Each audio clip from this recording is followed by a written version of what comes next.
You know, if you keep dumping on the government, you're not going to get a very good government. What's the impact? And so I think that if you celebrate people, they tend to do better work. That's why people cheer at football games, because the idea is that if you cheer for people, they perform better. Got it? If you constantly spend your life dumping on the public service and making fun of Washington, you expect it to be, you know, exquisite and exuberantly successful? No, you don't want it to be successful. And so we've had, ever since Carter and Reagan and all this, had periods of, I mean, almost, even Clinton, you know, the era of big government's over, this sort of embarrassment about public service. And I think that is going to change. Under McCain, it also could be exciting. McCain, if he pulls this out, is a man who knows how to cross the aisle and get things done. And the real McCain would emerge. What about the real Sarah McCain Palin? Is a man who believes in, well... What will happen if he wins and I she is think vice Governor president? Palin is a woman of immense ambition. That's code for... Immense ambition. And all I can tell you is, you ever look at it, put a big bunch of food in front of you and you try to eat it all, and you know, your mouth's bigger than your stomach.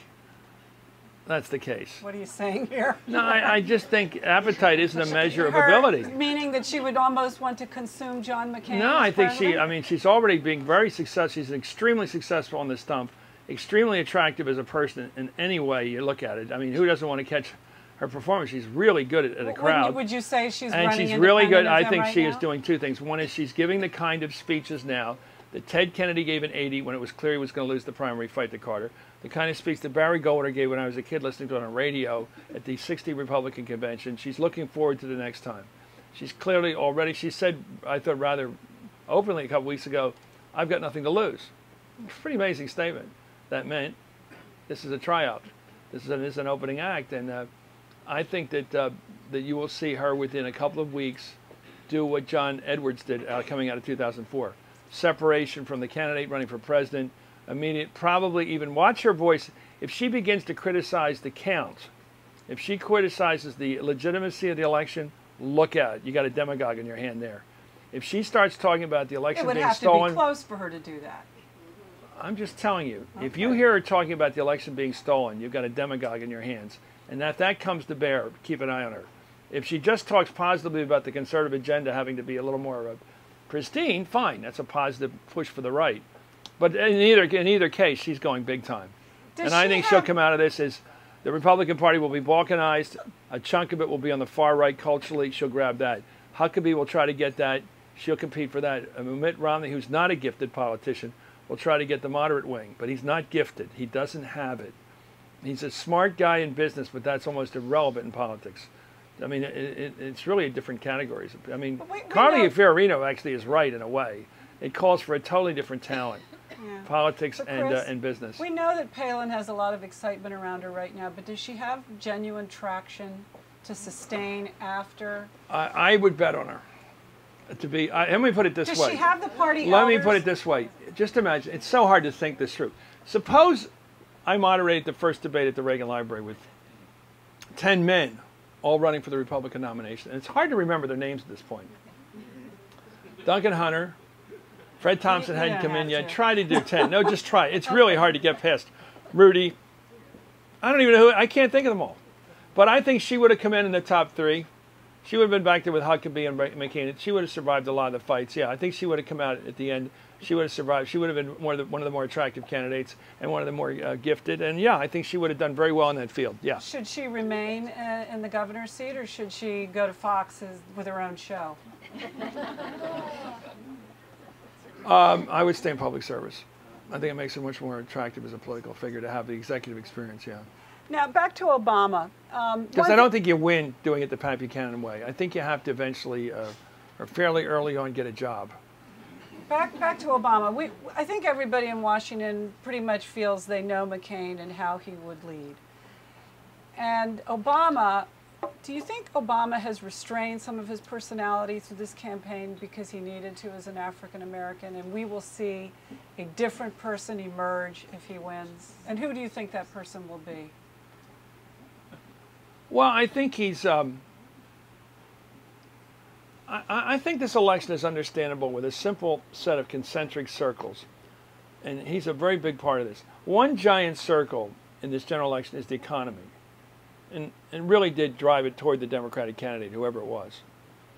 within that circle is the campaign itself, which has been Obama against McCain, which generally would help McCain, the white guy, if you will, the guy with the military experience, with more background in just about everything. He would normally win that. But within those two circles is the inner circle, which is what you see on that platform in the debates, what you see when you meet Barack Obama, and we'll see again tonight in his infomercial. That calm presence, almost Ray Milland presence of this guy is so harmonious with the outer swirl of the economy that it works. And so what's won him the election, if he wins it, is the outer circle of the context in which this campaign arrived and the inner calm that he represents within that storm that fits so well with it. The erratic, somewhat uneven performance by John McCain does not work with a turbulent economic circumstance. The last thing you want in the midst of a storm is Captain Queeg, you know, somebody with the ball bearings and looking for the frozen strawberries. You don't want that guy. You want somebody who is calm.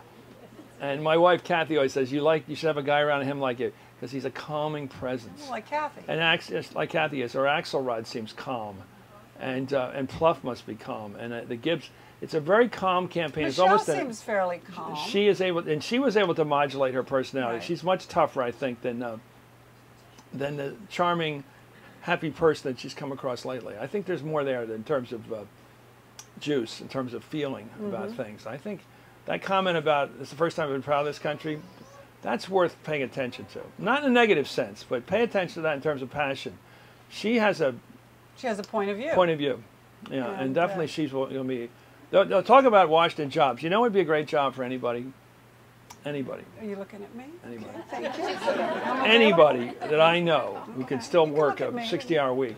Chief of staff to the First Lady in the next administration. Okay. That would be the greatest job in Washington, I'll be because available. every royal family, every country, every celebrity, every figure in the world will want to meet her and meet those royal kids, those beautiful kids. And all you have to do is just be there and be the gatekeeper for that. What a job. I just work with her every day. Chris, That is the most spectacular job in Washington coming up the next year. And just, I say it as a Washingtonian because I can visualize it. if Obama wins, will that mean that the era of the baby boomers running this country is over? No, I think there'll be some late bloomers. Okay, good. Well, that's just you. But I wasn't talking about the Senate. I'm talking about. No, I'm not talking about that. I'm talking about generally. I think that you can't. I heard a discussion of this morning, whether it's over or not. And I think that for the boomers. I think McCain was a bit of a throwback. He seems like a World War II vet, actually. Yeah, it makes me think of my father. I mean, poor Bob Downey ran last time. People said, "Now, what war did you fight in? World War I or II?" You know, the distances are getting longer. I mean, Kennedy was elected to Congress within a couple of years after his exploits in the South Pacific. The same with all those guys that came out for World War II. Yeah. Eisenhower was elected president just 7 years after receiving the Nazi surrender, or 6 years, 45, yeah. 7 years afterwards, he was nominated. Big deal. I mean, that was recent history. These exploits are getting long to go. So I'm not sure who's in the world right now politically who has a chance to be the next president, except for Senator Clinton maybe, or well, since you brought her up, because I didn't want to have this discussion without looking back also on the Clinton campaign. Right. And now that the dust has settled a little bit, and there'll be a lot more to, and again, let's go with the scenario of Obama winning.